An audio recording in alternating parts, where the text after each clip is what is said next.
বিএনপির মনোনয়ন বোর্ড কর্তৃক গত ৩ নভেম্বর নারায়ণগঞ্জ ১ আসনের জন্য দীপু ভূঁইয়াকে আনুষ্ঠানিকভাবে মনোনীত ঘোষণা করা হয়েছে।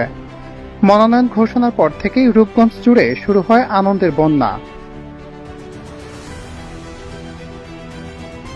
মনোনয়ন প্রাপ্তির পরদিন সকাল থেকেই দীপু ভূঁইয়া রূপগঞ্জের নিজ বাসভবনে ভিড় জমাতে থাকে হাজারো নেতাকর্মী ও সমর্থকেরা।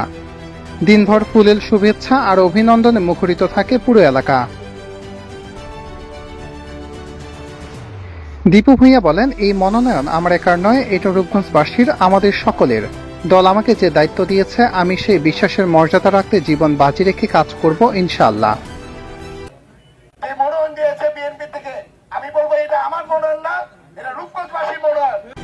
দিনভর নেতাকর্মীদের উপস্থিতিতে তার বাসভবন পরিণত হয় মিলন মেলায়।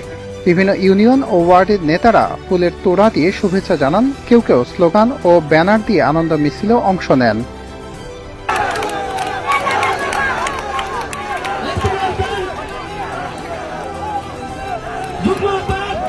Look at that!